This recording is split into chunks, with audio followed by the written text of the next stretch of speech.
kelihatan dari karakternya atau kodrat dosa yang diubahkan mengalami kodrat ilahi. Amin. Orang yang mengalami Tuhan tentunya akan mengalami perubahan. Dan banyak sekali saudara orang percaya menyepelekan hal mencari Tuhan, karena mereka berpikir mereka sudah menemukan Tuhan. Bapak Ibu dikasih Tuhan, akan ada waktunya, akan ada masa di mana saudara kehilangan kesempatan mencari Tuhan. Karena itu saudara, mencari Tuhan harus saudara lakukan hari ini, mulai sekarang, sehingga saudara bisa menemukan Dia. Kita akan belajar saudara dari seorang pribadi, bagaimana ia mencari Tuhan. Kita akan belajar dari Sakeus saudara, dalam Lukas 19 ayat 1 sampai 10. Kita lihat dalam Alkitab kita, Lukas 19 1 sampai 10. Kita baca bersama-sama kalau saudara sudah dapat. 1, 2, 3. Yesus masuk ke kota Yeriko dan berjalan terus melintasi kota itu. Di situ ada seorang bernama Sakeus, kepala pemungut cukai, dan ia seorang yang kaya. Ia berusaha untuk melihat orang apakah Yesus itu, tetapi ia tidak berhasil karena orang banyak, sebab badannya pendek. Maka berlarilah ia mendahului banyak, lalu memanjat pohon ara untuk melihat Yesus yang akan lewat di situ. Ketika Yesus sampai ke tempat itu, ia melihat ke atas dan berkata, "Sakeus, segeralah turun, sebab hari ini aku harus menumpang di rumahmu." Lalu Sakeus segera turun dan menerima Yesus dengan sukacita. Tetapi semua orang yang melihat hal itu bersungut-sungut katanya, "Ia menumpang di rumah orang berdosa." Tetapi Sakeus berdiri dan berkata kepada Tuhan, "Tuhan, setengah dari milikku akan kuberikan kepada orang miskin, dan sekiranya ada sesuatu yang kuperas dari seseorang, akan kukembalikan 4 kali lipat." Kata Yesus kepadanya, "Hari ini telah terjadi keselamatan kepada rumah ini, karena orang ini pun anak Abraham. Sebab Anak Manusia datang untuk mencari dan menyelamatkan yang hilang." Saudaraku, kita akan belajar tentang Sakeus. Dikatakan firman Tuhan, Yesus masuk ke kota Yeriko dan berjalan terus melintasi kota itu. Di situ ada seorang bernama Sakeus, kepala pemungut cukai. Dikatakan firman Tuhan, ia seorang yang kaya. Dan firman Tuhan berkata, ia berusaha untuk melihat orang apakah Yesus itu. Saudara, garis bawahi, ia berusaha. Saudara, Sakeus dikatakan berusaha untuk melihat orang apakah Yesus itu. Tetapi firman Tuhan berkata, ia tidak berhasil karena orang banyak, sebab badannya pendek. Firman Tuhan jelas berkata, Sakeus berusaha melihat orang apakah Yesus itu. Saudaraku dikasih Tuhan, setiap orang Kristen pasti tahu siapa Sakeus. Dari sekolah minggu selalu diceritakan tentang Sakeus, dan kebanyakan anak-anak sangat hafal bahwa Sakeus orang yang pendek, ya, dan ingin melihat Yesus. Bapak Ibu saudaraku, ternyata seorang Sakeus yang badannya pendek tidak bisa menghalangi semangat dan gairahnya untuk menemukan Tuhan. Amin. Tidak menghambat selera atau gairah atau semangatnya untuk mencari Tuhan.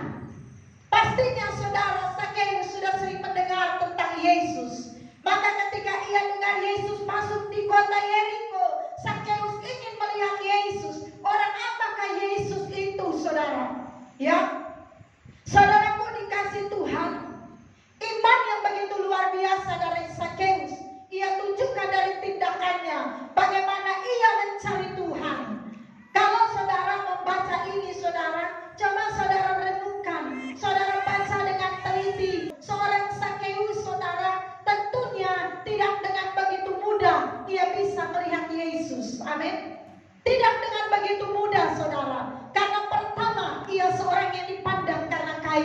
ia seorang pemungut cukai.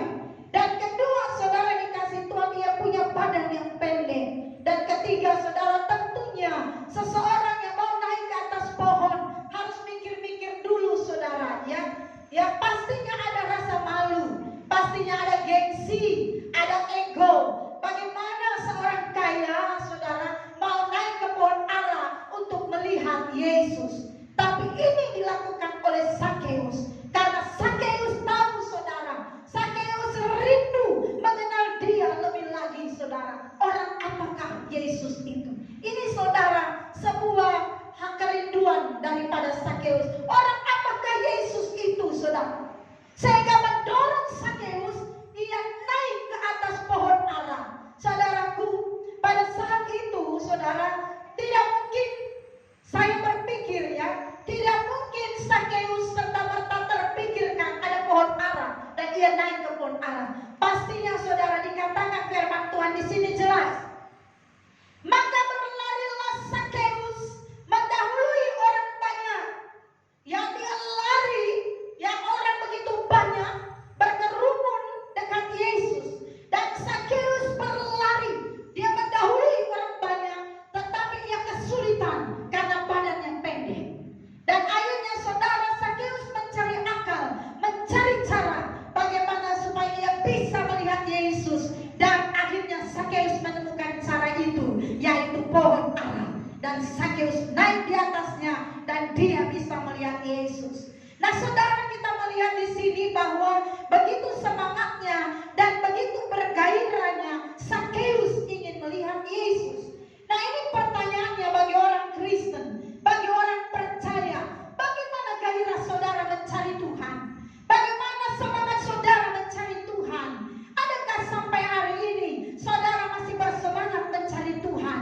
Adakah sampai hari ini saudara masih bersemangat mencari kebenaran, belajar kebenaran? Karena, saudara, kalau tidak menemukan Tuhan, Anda tidak akan bisa bersama Dia dalam kekekalan. Kalau saudara tidak menemukan Tuhan, Anda tidak akan dikenal Tuhan. Maka penting mencari Tuhan. Amin. Saudara, orang yang mencari Tuhan akan mendapatkan pahala. Yang pertama, saudara, yang didapatkan oleh Sakeus yaitu keselamatan. Ia memperoleh pengampunan dosa. Luar biasa, saudara.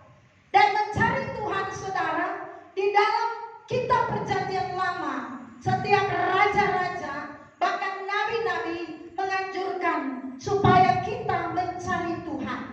Mencari Tuhan juga adalah anjuran dari Tuhan kita Yesus Kristus.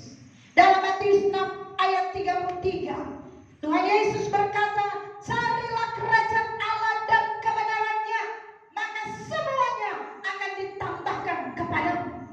Ini Tuhan Yesus katakan, carilah kerajaan Allah dan kebenarannya. Artinya, saudara, mencari Tuhan itu penting. Karena ketika saudara mencari Tuhan, saudara belajar kebenaran, engkau bisa mengenal Dia dan engkau bisa mengenalkan Dia dalam kehidupan saudara. Mencari Tuhan juga adalah anjuran dari Rasul Paulus. Anjuran mencari Tuhan juga dari Rasul Petrus, saudara. Dan saudaraku dikasih Tuhan, mencari Tuhan harus dengan segenap hati. Saudara, jangan cuma cari uang, saudara, segenap hati. Kalau saudara cari uang, saudara bekerja dan tidak disertai dengan segenap hati, siapakah yang akan mempercayakan saudara harta yang lebih? Kalau saudara mencari uang, bekerja, dan saudara tidak bekerja dengan segenap hati, saudara tidak akan bisa mencapai target atau apa yang saudara inginkan. Betul? Iya dong.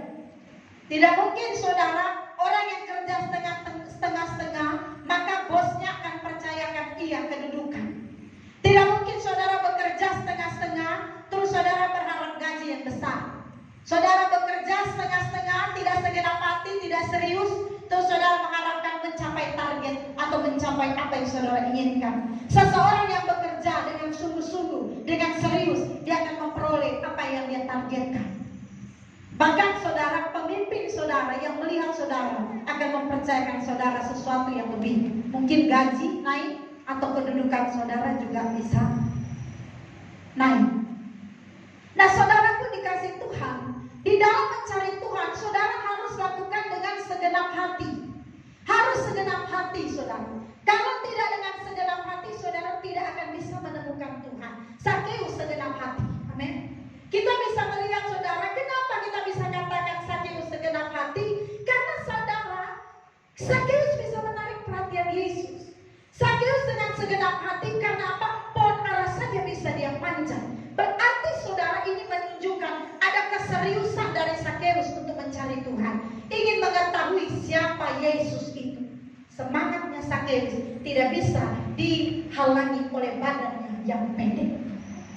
Ya kan? Kadang-kadang saudara, kita ini saudara tidak menyadari diri kita. Kita punya postur tubuh yang sempurna. Kita punya uang yang lumayan, saudara. Nah, kalau mau dibilang miskin juga nggak miskin-miskin amat. Ya, kalau mau bilang fasilitas saudara punya. Tapi saudara, semua yang saudara miliki tidak membuat saudara sungguh-sungguh mencari Tuhan. Sakeus ini saudara terbatas dengan badannya. Tetapi semangatnya tidak akan menghalangi dia menemukan Tuhan. Kadang saudara berdoa, Tuhan berkati pekerjaan saya. Tuhan berkati keluarga saya. Agar supaya saya bisa beribadah kepada Tuhan. Berkati kesehatanku supaya saya bisa kuat, saya sehat beribadah. Saya bisa sehat untuk melayani Tuhan. Tapi semua fasilitas itu kau miliki, ternyata kau tidak sungguh-sungguh mencari Tuhan. Saudara dikasih Tuhan, mencari Tuhan haruslah dengan segenap hati. Mazmur 119 ayat 2. Saudara baca di sana, mencari Tuhan harus dengan segenap hati. Tolong kita baca Mazmur 119 ayat 2. Mazmur 119 ayat 2, demikian firman Tuhan. Berbahagia orang-orang yang memegang peringatan-peringatannya, yang mencari Dia dengan segenap hati. Orang-orang yang mencari Tuhan dengan segenap hati, katakan berbahagialah. Saudara gak akan kekurangan apapun bila mencari Tuhan dengan segenap hati. Tapi kalau saudara mencari Tuhan tidak segenap hati, engkau akan mengalami duka yang dalam. Engkau akan mengalami penyesalan, saudara. Kenapa, saudara? Karena tidak selalu ada waktu untuk saudara mencari Tuhan. Akan ada kehilangan kesempatan saudara mencari Tuhan. Saudaraku dikasih Tuhan, baru bicara pandemik aja orang sudah galau. Ya, pandemi COVID-19 aja orang sudah kesulitan. Ini baru bicara tentang ibadah di gereja atau secara fisik kita bertemu. Orang sudah terbatas. Belum lagi saudara, peristiwa-peristiwa yang akan terjadi kita tidak tahu apa itu, saudara. Yang jelas firman Tuhan berkata dunia tidak semakin baik. Betul? Yang jelas kita tahu firman Tuhan berkata dunia tidak semakin baik, semakin jahat. Berarti saudara kita bisa tahu apa yang akan terjadi ke depan. Kita udah harus siap menyambut itu. Bahkan ada masa yang lebih sulit dari sekarang ini. Karena itu kalau kita tidak mencari Tuhan selagi ada kesempatan, saudara akan menyesal. Akan ada tangis dan gertak gigi. Karena akan terpisah dengan Dia dalam kekekalan.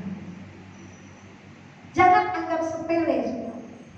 Mencari Tuhan ini, saudara, harus dilakukan segenap hati. Karena saudara tidak mudah menemukan Tuhan. Mencari Tuhan harus dilakukan sekarang, selagi saudara punya kesempatan. Amin. Karena akan ada waktunya tidak ada kesempatan bagi saudara.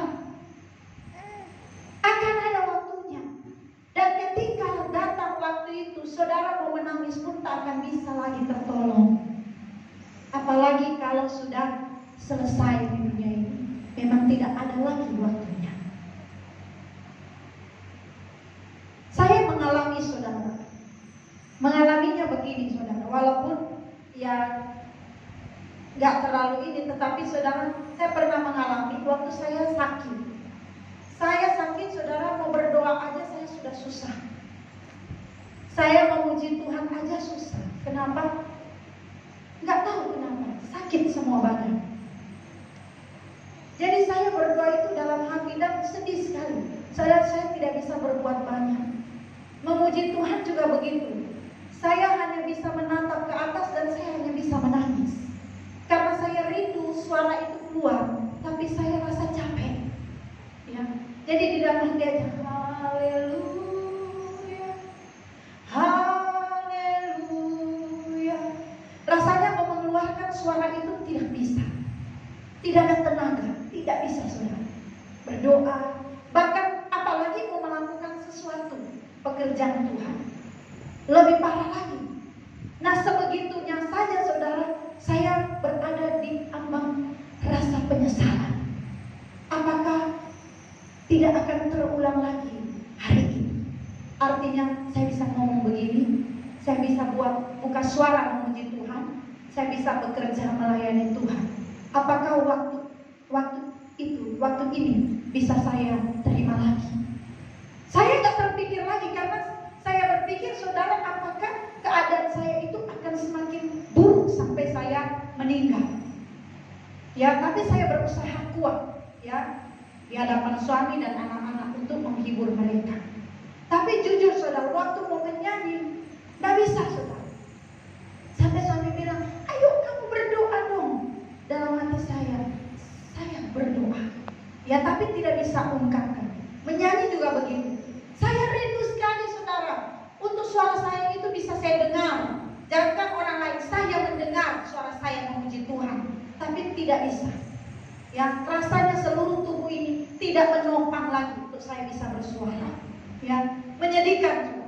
Kadang kalau Bapak Kepala lagi tanya saudara, sudah makan? Saya mau jawabnya susah. Tanya Bapak.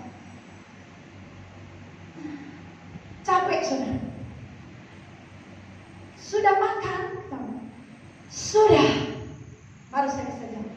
Saya membutuhkan tenaga full untuk bisa mendorong suara saya untuk bisa keluar. Sebegitunya saudara. Nah saudaraku, saya pada saat itu berpikir, masih adakah Tuhan kesempatan untuk saya seperti hari ini lagi? Ataukah tidak ada lagi sampai saya pulang ke rumah Bapa? Pada saat itu saudara, ada rasa penyesalan. Rasanya saya belum yang terbaik begitu buat Tuhan. Masih saya rindu mendengar atau mengalami hari-hari ini. Nah saudaraku dikasih Tuhan, puji Tuhan saudara, ini masih bicara tentang kesehatan. Nah kalau saudara tidak mau bertobat, berkali-kali diperingatkan oleh firman Tuhan, berkali-kali diberitahukan, berkali-kali dinasihati oleh gembala, dinasihati oleh teman-teman sema, tidak mau bertobat, ada waktunya Anda kehilangan lagi kesempatan itu. Bukan Tuhan mengeraskan hatimu, tapi kau kehilangan kesempatan. Jadi ada kesempatan saudara nggak bisa lagi berbuat apa-apa. Orang yang mencari Tuhan, saudara juga harus yakin bahwa Tuhan itu mau ditemui. Jangan juga saudara berdoa, memuji Tuhan, mengerjakan pekerjaan Tuhan, tapi saudara tidak yakin Tuhan itu ada. Saudara yakin Tuhan itu ada, amin. Firman Tuhan berkata, Tuhan itu hadir, Tuhan itu ada. Di mana kau berada, di situ Dia berada. Tuhan itu ada, Tuhan itu hidup saudara. Tuhan yang menyatakan dalam firman-Nya bahwa Ia hidup. Sampai ada lagunya, sebab Dia hidup, ada hari esok. Sebab Dia hidup, ku tak gentar. Yesus hidup. Tuhan itu hidup saudara. Dia hidup di dalam hati saudara. Jadi kalau saudara yakin Dia ada, maka saudara juga harus percaya Tuhan juga bisa ditemui, mau ditemui saudara. Dan Allah itu berkenan ditemui di mana saja, kapan saja, dan bisa ditemui oleh siapa saja, sekalipun orang berdosa. Kalau engkau mencari Tuhan dengan sungguh-sungguh, engkau bisa menemukan Tuhan. Contohnya Sakeus, ya, Sakeus orang berdosa, tapi karena kerinduannya ingin berjumpa dengan Tuhan, kerinduannya ingin mengetahui siapa Yesus, akhirnya Sakeus memperoleh pengampunan dosa. Kan dikatakan firman Tuhan, pahala upah yang diterima Sakeus pengampunan dosa. Keselamatan terjadi bagi Sakeus dan seisi keluarganya, saudara. Allah berkenan ditemui kapan saja. Bukan cuma di gedung gereja ini saudara bertemu Tuhan, belum tentu juga saudara di sini bertemu Tuhan. Amin. Karena bisa jadi saudara tubuhmu di sini, otak saudara itu kemana-mana. Bisa jadi tubuhmu di sini, tapi entah kemana saudara menghayal. Hanya Tuhan yang tahu. Saudara punya pikiran ada di sini atau tidak. Bisa jadi saudara punya tubuh di sini, tapi melawan dan menentang firman yang saudara dengar hari ini. Bisa. Dan akhirnya saudara tidak mengalami Tuhan. Jadi mengalami Tuhan di mana saja saudara bisa mengalami Dia. Di mana saja, di tempat pekerjaan. Kalau saudara bekerja dengan sungguh-sungguh, saudara bekerja dengan segenap hati, maka bisa mengalami Tuhan di sana. Karena proses Tuhan terjadi di mana saja dan kapan saja. Amin.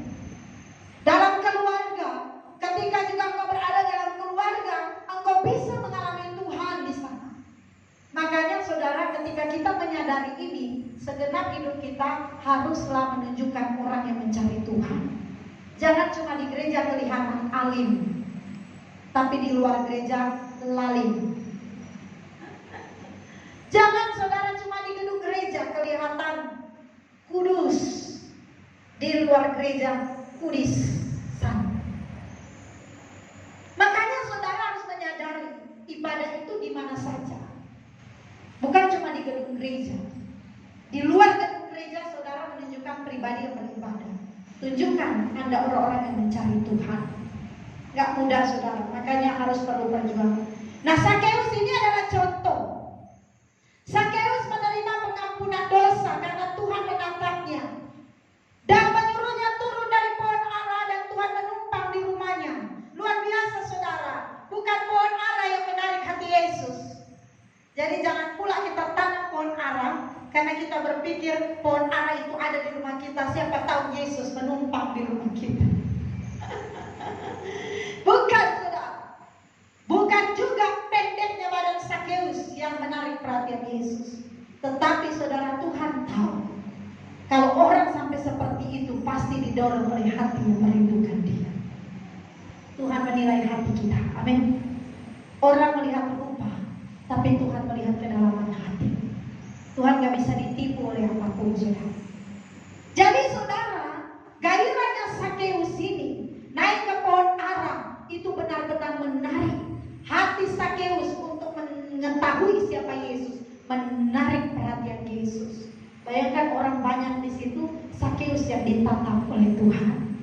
Bayangkan kalau saudara kita semua di sini, ya kita banyak orang, dan saudara salah satunya menemukan Tuhan, emas permata tiada bandingnya. Amin. Mungkin yang benar karena saudara belum mengalami. Tapi kalau saudara mengalami perjumpaan dengan Tuhan, saudara semua tidak ada bandingnya. Dibandingkan keindahan dunia, tidak ada bandingnya bagi orang yang menemukan Tuhan. Amin. Bapak Ibu dikasih Tuhan, bahkan orang yang menemukan Tuhan, Allah akan mengisi hati kita dengan damai dan sukacita. Mencari Tuhan saudara, saya akan masuk pada mencari Tuhan haruslah dengan segenap hati karena banyak tantangannya. Bapak Ibu saudaraku, mencari Tuhan harus dengan segenap hati, dengan segenap kekuatan, dengan segenap jiwamu. Engkau harus mencari Tuhan, karena mencari Tuhan banyak tantangan saudara. Tantangan mencari Tuhan saudara itu saudara banyak. Pertama saudara, tantangan itu datang dari setan. Ya, setan berbagai cara yang menghalangi perjuangan kita. Di dalam Efesus 6 ayat 12 dikatakan perjuangan kita itu bukan melawan darah dan daging, tapi melawan roh jahat di udara. Dengan segala tipu daya muslihatnya, ia coba menjebak kita agar kita merasa tidak penting mencari Tuhan. Karena saudara, orang hambatan dari setan ini saudara membuat orang-orang menjadi tidak percaya bahwa Tuhan itu ada. Karena pikirannya telah dibutakan oleh ilah zaman ini, sehingga mereka tidak melihat cahaya Injil tentang kemuliaan Kristus yang adalah gambaran Allah. Mereka dibutakan oleh ilah jahat. Itu pekerjaan kuasa kegelapan, pekerjaan iblis. Sehingga kita tidak percaya adanya Tuhan. Saudara percaya ada Tuhan? Ya. Keadaan dunia itu, saudara, membuat kita menjadi buta. Dunia menawarkan segala yang mudah dan gampang, sehingga seakan-akan mencapai Tuhan menjadi sulit bagi kita. Kedua, saudara, mencari Tuhan itu hambatannya datang dari dunia. Jadi kalau saudara tidak sungguh-sungguh mencari Tuhan, saudara akan sulit melewati tantangan mencari Tuhan. Karena mencari Tuhan banyak tantangannya. Tantangan yang kedua, hambatan mencari Tuhan datang dari dunia ini. Saudara baca firman Tuhan dalam 1 Yohanes 2 ayat 15 sampai 16. 1, 2, 3. Baca sama-sama. 2, 3. Janganlah dunia dan apa yang ada di dalamnya. Jikalau orang mengasihi dunia, maka kasih akan Bapa tidak ada di dalam orang itu. Sebab semua yang ada di dalam dunia, yaitu keinginan daging dan keinginan mata serta keangkuhan hidup, bukanlah berasal dari Bapa, melainkan dari dunia. Ini saudara mencari Tuhan, hambatannya datang dari dunia. Apa itu? Keinginan mata, keangkuhan hidup, saudara. Firman Tuhan berkata, jika kita mengasihi dunia, maka kasih akan Bapa tidak ada di dalam orang itu. Saudara, kenyamanan hidup yang ditawarkan dunia ini bukan main-main, ya. Sedangkan yang Tuhan tawarkan kepada kita tidak bisa kita lihat secara mata jasmani. Bicara tentang hal-hal rohani, bicara tentang kekekalan. Sedangkan dunia menawarkan saudara hal-hal yang real. Contohnya uang, ya kan? Uang itu nyata, saudara. Kumpulkanlah hartamu di surga. Kayak bagaimana itu, saudara? Saudara, hal-hal yang rohani kadang-kala bisa dikalahkan oleh hal-hal duniawi. Karena duniawi itu nyata menyentuh dagingmu dan mengenakan, saudara. Dan banyak kan daging ini ingin disukakan, ingin disenangkan, ingin dipuaskan. Amin. Saya bilang sama anak-anak, kalau kita mengikuti keinginan daging, daging itu gak pernah puas, akan terus minta dipuaskan. Maka kita harus berhenti untuk memuaskan keinginan daging. Contoh saudara punya belanja, ya. Saya juga pengalaman dan hampir kadang-kala mengalami pergumulan yang harus dilawan setiap hari. Kalau kita belanja, saudara, kalau belanja kali ini aja lah, ya kan? Apalagi sekarang saudara belanjanya nggak ke mall, ke online. Saya akui sebagai wanita, kadang-kala itu saudara agak sulit untuk kita tolak karena jelas di depan mata. Jadi kalau kita sudah, saya kadang bapak bilang udah stop, kali ini aja. Baru itu udah enggak. Tapi saudara kali itu bisa dipercaya enggak? Daging ini saudara nggak bisa dipercaya. Dia bisa berbohong. Jadi pas sudah lihat ketagihan lagi, ketagihan. Lama-lama makanya dibilang barang siapa menabur dalam daging menuai kebinasaan. Ya, jadi kalau terus diberi makan, daging itu mau terus sampai akhirnya saudara kita terjebak di dalamnya dan tidak bisa terlepas. Karena apa? Telah dibelenggu oleh keinginan mata. Nah, kalau sudah diikat oleh keinginan mata, sulit saudara untuk melepaskannya. Seperti orang yang kena narkoba. Saya tidak pernah pakai narkoba, tapi sering melayani orang yang kena narkoba. Ketika mereka minum obat-obatan, itu akan membuat mereka terus ketagihan. Kalau tidak bisa gila, bisa sakit, bahkan ada yang bisa sampai mati kalau tidak minum obat-obat itu. Nah saudara, seperti itu daging. Seperti itu keinginan mata, keinginan daging, Bapak Ibu. Keinginan daging dan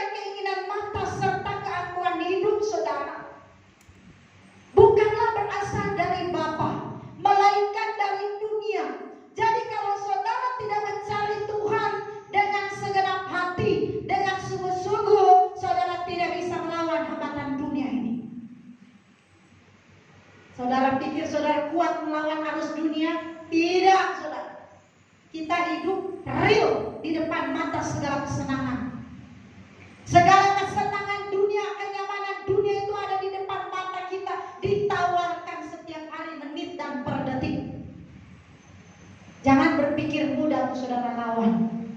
Tapi orang yang menemukan Tuhan mampu melawannya. Makanya saudara, firman Tuhan mengajak kita cari Tuhan. Karena hanya orang yang cari Tuhan mampu melawan keinginan mata. Hanya orang yang mencari Tuhan mampu melawan keinginan daging. Hanya orang yang mencari Tuhan mampu melawan gangguan hidup. Kalau saudara tidak menemukan Tuhan, Anda akan terbawa dengan dunia ini. Dan pasti orang yang bersama mencintai dunia akan terpisah dengan Allah dalam kekekalan. Allah tidak akan pernah mengenal kita. Jelas dikatakan, barang siapa mengasihi dunia, kasih Bapa tidak ada dalam dirinya. Kalau orang yang mengasihi dunia, segala keangkuhan hidup semua ada dalam dirinya. Jangankan saudara bicara tentang kemurahan, orang yang suka menolong, orang yang diikat oleh keangkuhan hidup saudara, dia itu sangat egois. Ya, sangat egois. Hidupnya itu tidak ada belas kasihan kepada orang lain. Makanya dibilang, kalau kita mengasihi dunia, kasih Bapa tidak ada di dalam diri kita. Bapak Ibu saudara dikasih Tuhan, saudara harus pikirkan ini, saudara.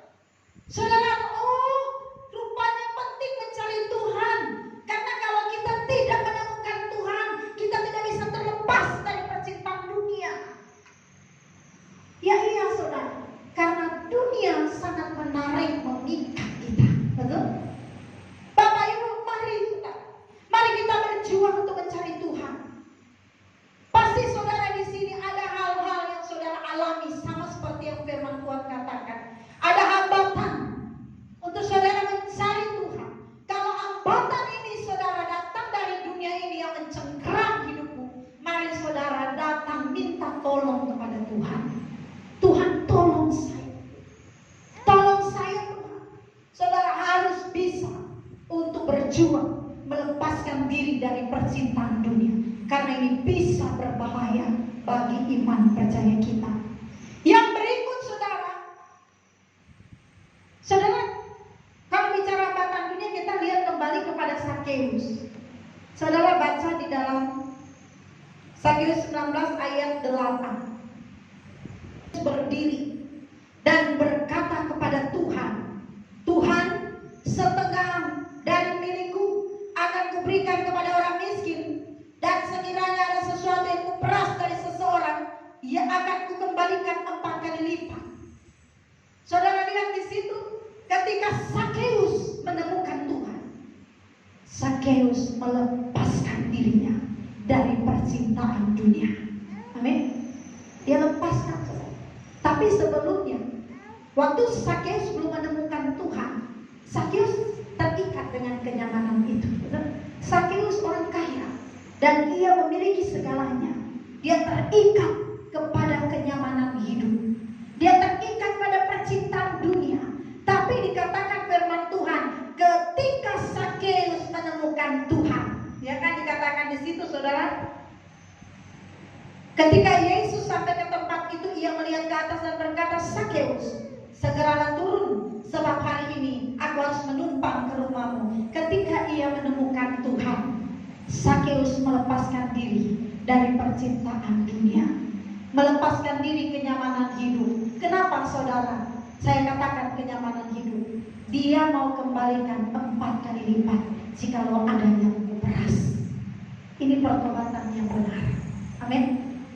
Kenapa saya katakan saudara, Sakeus ketika menemukan Tuhan, ia melepaskan dirinya dari kenyamanan hidup. Karena saudara, bisa jadi ketika Sakeus banyak orang yang dia peras dan dia harus kembalikan 4 kali lipat, bisa jadi habis hartanya Sakeus. Kalau dia peras saja orang misalnya 50 juta, 4 kali lipat. Saudara bisa bayangkan berapa dia harus kembalikan, ya kan? Kalau 100 juta, 4 kali lipat, berapa Sakeus harus kembalikan? Nah sekarang saudara, kalau banyak orang yang diperas Sakeus, habis nggak harta Sakeus? Habis. Tak ada yang ku sisakan demi kerajaanmu Bapa. Jadi saudara, untuk menemukan Tuhan, mencari Tuhan, tidak ada jalan lain. Saudara harus memilih jalan salib. Ya, tapi saudara, kalau kita berani lakukan itu, saudara akan menerima upah yang kekal. Ya, ini kita ini lagi mengharapkan upah dalam kekekalan. Kalau upah di dunia ini, saudara, hanya sementara. Makan minum besok bisa nggak ada, ya kan? Bicara baju, harta, semuanya itu tidak kekal. Tapi kita orang Kristen, orang percaya lagi berlomba untuk mencapai berkat kekal. Amin. Kalau berkat jasmani, saudara sudah pasti diberkati. Apalagi sungguh-sungguh mencari Tuhan. Tapi yang kita mau bicarakan selalu dalam kebenaran ini berkat kekekalan. Amin. Berkat kekekalan itu, saudara, yang kita mau ambil, saudara. Nah, kita lihat, saudara, di sini kenyamanan hidup dilepaskan oleh Sakeus. Tapi ketika ia mengalami Tuhan, saudara pasti banyak kesaksian. Nanti kalau ada hot, saudara boleh nanti bersaksi. Bagaimana engkau mengalami Tuhan dan apa yang terjadi dalam hidupmu, sehingga yang lain boleh belajar, boleh diberkati. Ya, jadi di hot bisa saudara sharing dan belajar kebenaran. Orang yang mengalami Tuhan itu pasti mudah melepaskan percintaan dunia. Makanya terus saudara, dari nabi-nabi, ya dari raja-raja Daud, mereka menganjurkan carilah Tuhan. Amos berkata carilah Tuhan selama ia berkenan ditemui. Carilah Tuhan maka kau akan hidup. Ini dianjurkan, saudara. Yesus berkata cari dulu kerajaan Allah dan kebenarannya. Jangan cari yang lain, saudara. Saudaraku dikasih Tuhan, hambatan dalam mencari Tuhan juga akan bisa datang dari diri sendiri. Galatia 5 ayat 19. Yaitu percabulan, kecemaran, hawa nafsu. Galatia 6 ayat 8 berkata, sebab barang siapa menabur dalam dagingnya, ia akan menuai kebinasaan dari dagingnya. Tetapi barang siapa menabur dalam roh, ia akan menuai hidup yang kekal dari roh itu.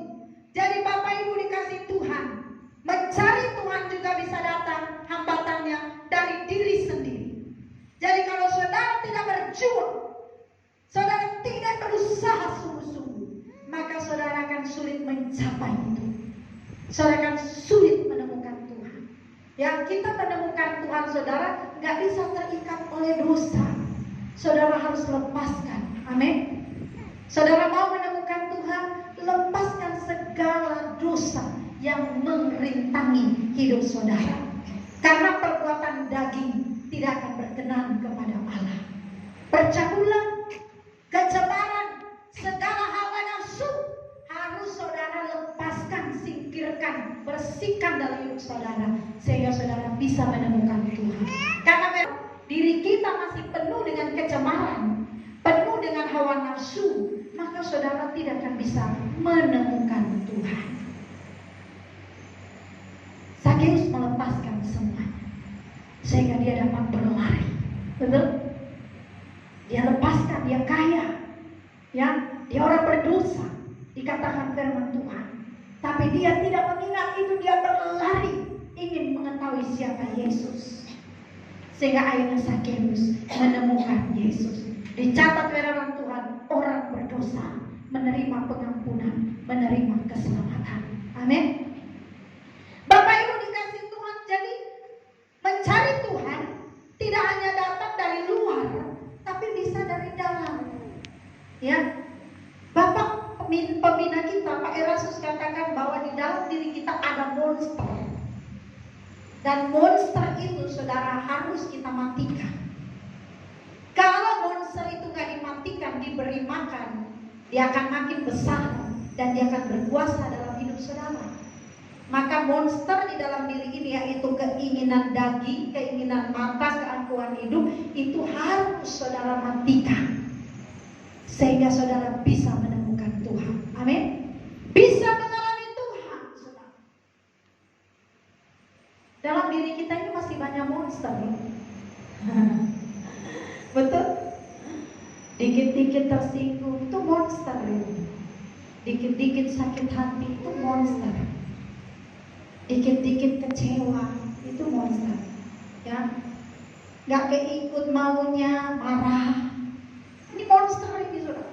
Ada dalam diri kita ini monster ini. Dan dia harus kita matikan, bunuh dia. Nah saudara mau bunuh dia pakai apa? Jalannya adalah alami Tuhan. Temukan Tuhan. Temukan Tuhan kalau saudara mau temukan Tuhan, kalau nggak pernah mencari Tuhan, gimana saudara temukan Tuhan? Harus dicari. Ya, baca firman, baca. Saudara akan bingung. Ya, pernah saya khotbah, sekarang itu dunia ini menawarkan asli atau palsu, sudah sulit dibedakan. Kebenaran yang murni dengan kebenaran yang tidak murni sudah sulit saudara bedakan, ya kan? Mana asli, mana palsu, sudah sulit. Mana kebenaran yang murni, mana Yesus yang asli, mana Yesus yang palsu. Saudara akan sulit bedakan kalau tidak pegang ini, saudara. Kebenaran, tidak belajar. Karena itu saudaraku, kenali diri saudara. Kenali diri saudara. Kalau saudara mengenal diri saudara, saudara akan tahu monster apa yang saudara bunuh di dalamnya. Amin. Jangan hanya sibuk menilai orang lain, sibuk menilai diri sendiri. Ada monster apa yang harus dibunuh di sini? Masa saudara sendiri tidak mengenal diri saudara, orang yang lebih kenal? Aku kenal dia loh. Dia itu orangnya cerewet.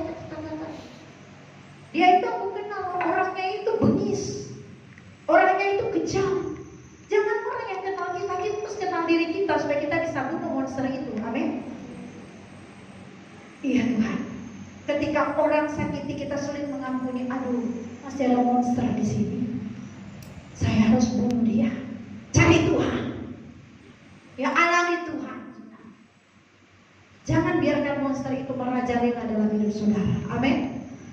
Karena firman Tuhan berkata, barang siapa menabur dalam daging, ia akan menuai kebinasaan dari dagingnya. Jadi kalau terus kasih makan ini monster, selesai. Saudara akan mati dibunuh sama monster itu. Jadi jangan suka pelihara monster. Amin. Ya. Saudara kenal monster yang masih dalam diri saudara? Nah, harus kenal. Saya tahu ada monster di sana. Saya berjuang untuk membunuhnya. Tapi kalau kita nggak berjuang, nggak sungguh-sungguh ada dalam hadirat Tuhan, menemukan Tuhan, sulit, sangat sulit, ya kan? Satu aja monster kita mau bunuh sulit, apalagi monsternya banyak. Aduh, saudara ya. Nah berikut saudara, hambatan di dalam mencari Tuhan, saudara, datang dari sesama. Saudara pernah dengar ragi orang Farisi dan ragi Herodes? Hambatan saudara mencari Tuhan bisa datang dari sesama, saudara. Saudara nggak tahu orang-orang di sekitar kita kelihatan Kristen tapi munafik, saudara. Hati-hati. Jangan pikir saudara ada berada orang-orang yang mengasihimu. Bisa jadi mereka ragi Farisi. Tahu Farisi? Munafik. Ragi kemunafikan yang dimiliki oleh orang Farisi ini munafik. Kelihatan teman tapi itu lawan. Makanya firman Tuhan katakan kenali, cari Tuhan.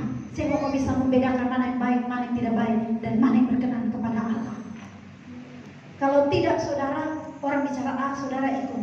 Orang bicara B, saudara ikut. Orang bicara C, saudara ikut. Lama-lama ketawa sendiri jadi gila. Saya ini bingung, Ibu Gembala. Kenapa bingung? Kemarin Ibu bilang begini, besok sana bilang begini. Ya saya mau suruh. Semua ditanyain. Menurut saya pakai baju, saudara. Saya tanya ke suami saya, kalau dia udah bilang bagus cukup. Nah, enggak, Pak bagus nggak ini? Udah cantik. Ah bener nggak itu? Kesia cantik nggak ini? Kurang. Hah? Pak bener cantik.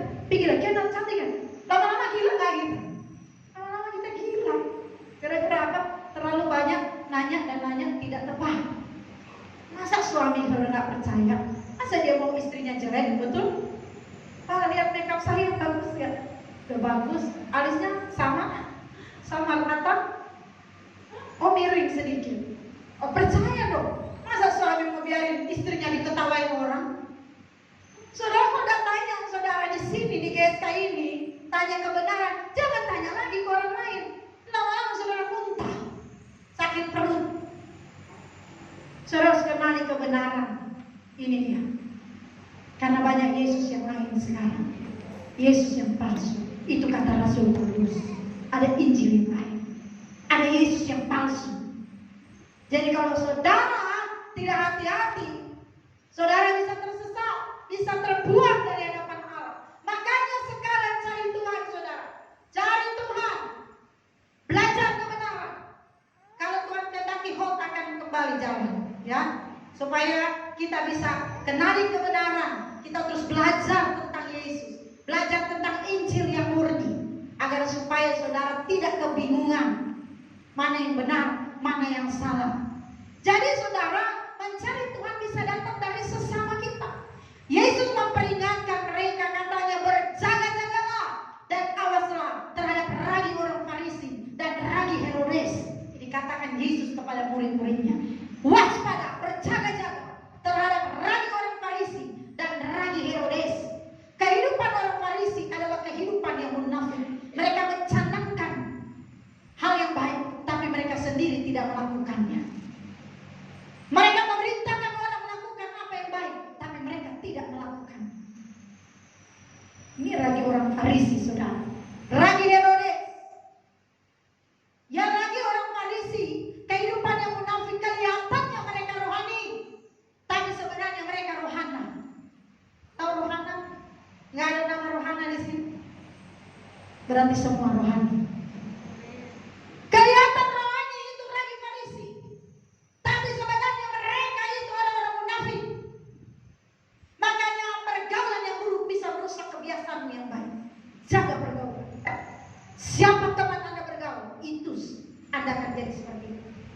Kalau saudara bergaul dengan orang pelit, otomatis Anda jadi pelit. Saudara bergaul dengan orang yang susah senyum, lama-lama juga Anda susah senyum. Bergaul dengan orang yang judes, lama-lama juga judes. Penting saudara. Kalau saudara bergaul dengan orang munafik, lama-lama juga saudara jadi munafik. Betul? Shalom ibu, shalom. 7 kejahatan ada di hatinya. Itu orang munafik. Yudas cium Yesus, tapi setelah itu dia menjual Yesus. Hati-hati saudara. Jadi saudara harus kenal, saudara, ya. Nah, untuk mengetahui ini, saudara untuk bisa menghancurkan hambatan itu nggak gampang kalau saudara tidak segenap hati mencari Tuhan. Amin. Ini hambatan ini, hambatan dari dunia, hambatan dari iblis, hambatan dari sesama, hambatan dari diri sendiri. Ini hambatan-hambatan saudara tidak bisa saudara hancurkan. Saudara tidak bisa melewati hambatan tanpa kesungguhan hati dan segenap hati, seperti Zakeus. Jadi kalau saudara mau hambatan ini hancur, mencari Tuhan harus segenap hati. Jangan hari ini menyala-nyala, besok berasap-asap. Siapa yang suka bakar-bakar rumput? Tadi dia menyala. Biarlah roh menyala-nyala. Oh, menyanyi di gereja. Dan layanilah Tuhan sampai rambut yang sudah dibagusin terbongkar sudah. Karena menyala-nyala. Tapi keluar dari gereja tinggal asap. Asap itu bikin penyakit. Bisa batuk gitu. Bisa bersin-bersin gitu. Jangan jadi Kristen yang berasap-asap, tapi bernyala-nyala. Amin. Nah, saudaraku dikasih Tuhan, orang-orang Farisi ini kelihatannya mereka itu rohani, tetapi sebenarnya tidak. Ya, banyak kepalsuan dalam diri mereka. Nah, saudara tidak akan bisa menghancurkan hambatan ini kalau tidak segenap hati cari Tuhan. Karena itu sungguh-sungguh hari ini, besok, lusa, tahun depan sama levelnya. Jangan turun naik. Hari ini semangat, besok nggak semangat, lusa semangat, tahun depan nggak semangat. Apa ini saudara? Sedangkan dunia semakin canggih menawarkan kenyamanan hidup bagi kita. Ya, Bapak Ibu dikasih Tuhan, ragi Herodes memiliki daya rusak yang luar biasa untuk menggagalkan orang percaya menggenapi rencana Tuhan. Ragi Herodes menjauhkan orang percaya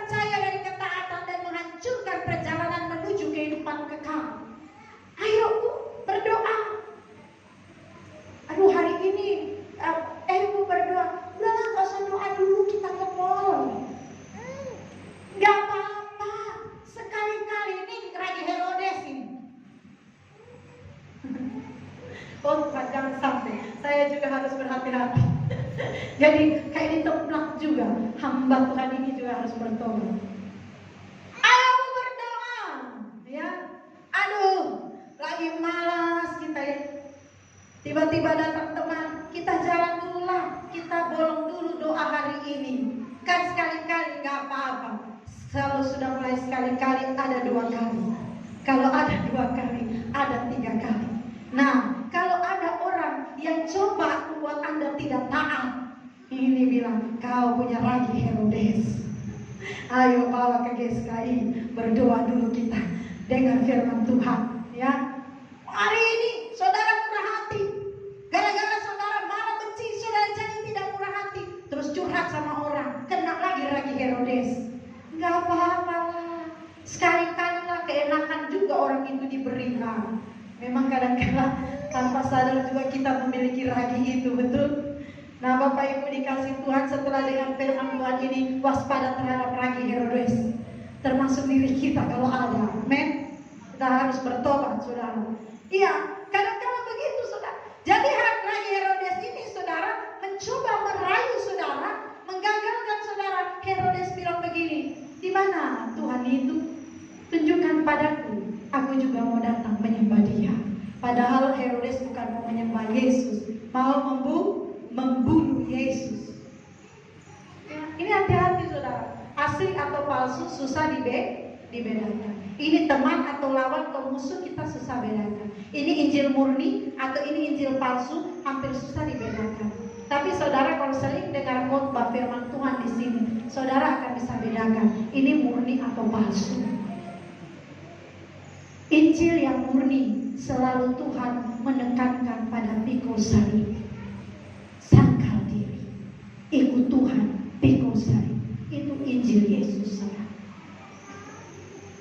Bapak Ibu dikasih Tuhan, ragi Herodes mencemarkan keputusan-keputusan yang kita ambil dalam hidup kita sehari-hari. Kita harus hati-hati karena mereka bisa menjadi penghambat dalam kita mencari Tuhan. Firman Tuhan juga berkata, pergaulan yang buruk dapat merusak kebiasaan yang baik. Kesempatan yang Tuhan berikan hanya 1 kali, tidak akan pernah terulang selama-lamanya. Karena itu saudara, dalam mencari Tuhan, saudara harus rela kehilangan semua kesenangan. Saudara harus rela kehilangan apapun di dalam dunia ini demi bisa menemukan Tuhan, menyenangkan hati Tuhan, menemukan Allah dalam setiap kejadian, menemukan Allah dalam setiap peristiwa, menemukan Allah dalam setiap keputusan, menemukan Allah dalam pilihan-pilihan kita. Itu akan menjadi harta abadi yang kita miliki, dan itu benar-benar akan membahagiakan kita, yang tidak bisa kita ungkapkan dan ceritakan kepada orang lain. Tetapi orang yang mencari Tuhan akan menemukan Dia, di mana orang akan menangkap keagungan hidup kita. Orang yang menemukan Tuhan, keagungan hidupnya akan berjalan dengan Tuhan. Orang yang mengalami Tuhan mengalami perjumpaan dengan Allah. Sebab orang yang menemukan Tuhan akan berjalan bersama Tuhan, dan pasti orang tersebut murah hati terhadap sesamanya. Pasti orang yang menemukan Tuhan, orang yang memperhatikan orang lain. Orang yang menemukan Tuhan, orang yang rela menjadi anggur yang tercurah dan roti yang terpecah. Orang yang menemukan Tuhan menjadi anak-anak Bapa di surga, memiliki keagungan yang bagaimanapun akan merekah dan membuat orang itu berbeda dengan orang lain. Saudaraku, Bapak Ibu dikasih Tuhan, penting kita mencari dan menemukan Tuhan. Amin. Mari periksa diri kita mulai sekarang. Apakah kita sudah memiliki kehidupan serupa dengan Yesus? Kalau belum, berarti kita belum mencari Tuhan dengan sungguh-sungguh. Kalau kita belum mencari Tuhan dengan segenap hati, kita harus memulai sekarang. Perkarakan hidup kita, karena kesempatan tidak selalu ada. Setiap kita saudara bisa kehilangan kesempatan itu kapan saja. Karena itu hargai kesabaran Tuhan, hormati kesabaran Tuhan yang Dia berikan bagi kita semua. Amin buat firman Tuhan. Mari, banyak di antara kami belum menyadari betapa penting menemukan Tuhan. Ampunilah kami ya Bapa. Biarlah mulai sekarang ini kami mau merelakan hati kami ditegur oleh kebenaran. Kami mau mau lakukan dalam hidup kami sehari-hari. Terima kasih banyak Bapa. Berkatilah umat-Mu yang mendengarkan firman-Mu, mampukanlah mereka untuk melakukannya. Di dalam nama Tuhan kami Yesus Kristus, kami berdoa kepada